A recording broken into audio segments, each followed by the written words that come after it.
നമസ്കാരം. 71ാമത് ദേശീയ ചലച്ചിത്ര പുരസ്കാരത്തിനെതിരെ വീണ്ടും വിമർശനം കടുപ്പിച്ച് നടിയും ദേശീയ പുരസ്കാര ജേതാവുമായ ഉർവശി. ആടുജീവിതത്തെ അവാർഡ് നിർണയത്തിൽ നിന്നും പൂർണ്ണമായി തഴഞ്ഞതിനെയാണ് ഉർവശി രൂക്ഷമായ ഭാഷയിൽ വിമർശിച്ചിരിക്കുന്നത്. ക്രിസ്റ്റോ ടോമി സംവിധാനം ചെയ്ത ഉള്ളൊഴുക്ക് എന്ന ചിത്രത്തിലെ ലീലാമയിലൂടെ മികച്ച സഹനടിക്കുള്ള പുരസ്കാരം ഉർവശിക്ക് ലഭിച്ചിരുന്നു. ഇതുമായി ബന്ധപ്പെട്ട് ഒരു മാധ്യമത്തിന് നൽകിയ അഭിമുഖത്തിലാണ് നടിയുടെ പ്രതികരണം. ബ്ലസ്സി സംവിധാനം ചെയ്ത പൃഥ്വിരാജ് സുകുമാരൻ മുഖ്യവേഷത്തിലെത്തിയ ആടുജീവിതത്തിന് പുരസ്കാരം നിഷേധിച്ചതിനെക്കുറിച്ചാണ് അവർ ഇത്തവണ മനസ്സ് തുറന്നത്. ആടുജീവിതം എന്ന ചിത്രത്തെ ദേശീയ പുരസ്കാര ജൂറിക്ക് എങ്ങനെ അവഗണിക്കാനായി എന്ന് അവർ ചോദിച്ചു. നജീബിൻ്റെ ജീവിതവും അദ്ദേഹത്തിൻ്റെ ഹൃദയഭേദകമായ സഹനവും കാണിക്കാൻ സമയവും പ്രയത്നവും നൽകി ശാരീരികമായ മാറ്റങ്ങളിലൂടെ കടന്നുപോയ ഒരു നടൻ നമുക്കുണ്ട്. എമ്പുരാൻ കാരണമാണ് ഇതെന്ന് നമുക്കെല്ലാവർക്കും അറിയാം. അവാർഡുകളിൽ രാഷ്ട്രീയം കലർത്തരുതെന്നും ഉർവശി പറഞ്ഞു. താനൊരു രാഷ്ട്രീയ പാർട്ടിയുമായും ചേർന്ന് നിൽക്കാത്തത് കൊണ്ടാണ് ശബ്ദമുയർത്താൻ കഴിയുന്നതെന്നും ഉർവശി പറഞ്ഞു. എനിക്ക് സംസാരിക്കാൻ കഴിയും, കാരണം ഞാനൊരു രാഷ്ട്രീയ പാർട്ടിയും ആശ്രയിക്കുന്നില്ല. ഞാൻ നികുതി അടയ്ക്കുന്നു, എനിക്ക് ഭയമില്ല. ഞാനിത് ഉന്നയിക്കുന്നത് എനിക്ക് വേണ്ടിയല്ല, മറിച്ച് എൻ്റെ പിന്നാലെ വരുന്നവർക്ക് വേണ്ടിയാണ്. അവാർഡ് കിട്ടിയപ്പോൾ ഉർവശി പോലും മിണ്ടാതിരുന്നു. പിന്നെന്തിനാണ് നിങ്ങൾ ബഹളം വെക്കുന്നത് എന്ന് ആരും അവരോട് പിന്നീട് പറയാതിരിക്കാനാണെന്നും അവർ പറഞ്ഞു.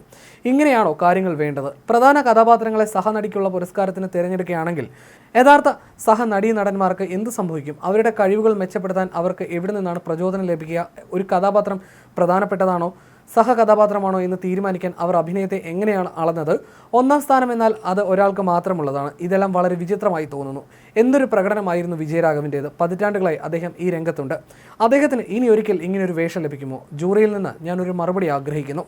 പരീക്ഷകളിൽ പോലും നിങ്ങൾ പുനർമൂല്യനിർണ്ണയത്തിനും റീടോട്ടലിങ്ങിനും അപേക്ഷിക്കാറുണ്ട്. ദേശീയ പുരസ്കാരങ്ങളുടെ കാര്യത്തിലും അവർ ഇത് ചെയ്യുമെന്ന് ഞാൻ പ്രതീക്ഷിക്കുന്നു. ഞങ്ങൾക്ക് ആത്മവിശ്വാസം നൽകുന്ന ഒരു ജൂറിയെ തരൂ.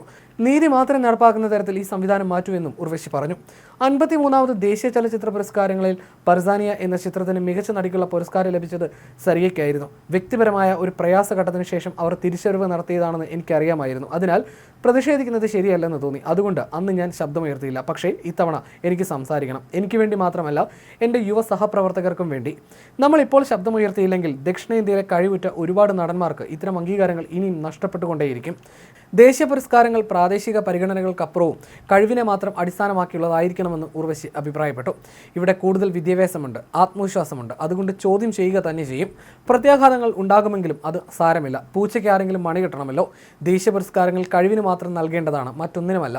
താൻ പുരസ്കാരങ്ങൾക്കായി കൊതിക്കുന്നില്ല, പക്ഷേ അവ ലഭിക്കുമ്പോൾ നല്ലൊരു അനുഭവമാണ് നൽകേണ്ടത്. ഇതുപോലെയല്ല. ജൂറി ദക്ഷിണേന്ത്യയെ നിസ്സാരമായി കാണരുത്. അവർ തരുന്നത് വാങ്ങി ഞങ്ങൾ സന്തോഷിക്കുമെന്ന് കരുതുകയും അരുതെന്നും ഉർവശി കൂട്ടിച്ചേർത്തു.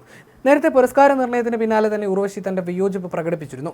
എന്തുകൊണ്ട് മികച്ച നടിക്കുള്ള പുരസ്കാരം പങ്കിട്ടില്ല എന്നും സഹനടനായി വിജയരാഘവനെയും സഹനടിയായി തന്നെയും തെരഞ്ഞെടുത്തതിന്റെ മാനദണ്ഡം എന്താണെന്നും ഉർവശി ചോദിച്ചു. ഞങ്ങൾ തോന്നുന്നത് ചെയ്യും, നിങ്ങൾ വാങ്ങി പൊക്കോണം എന്ന സമീപനം അംഗീകരിക്കില്ല. ഇങ്ങനെയാണെങ്കിൽ അർഹിക്കുന്ന പലർക്കും കിട്ടില്ല. തരുന്നത് സന്തോഷത്തോടെ വാങ്ങിപ്പോകാൻ ഇത് പെൻഷൻ കാശല്ലെന്നും ഒരു മാധ്യമത്തിന് നൽകിയ അഭിമുഖത്തിൽ ഉർവശി തുറന്നടിച്ചിരുന്നു.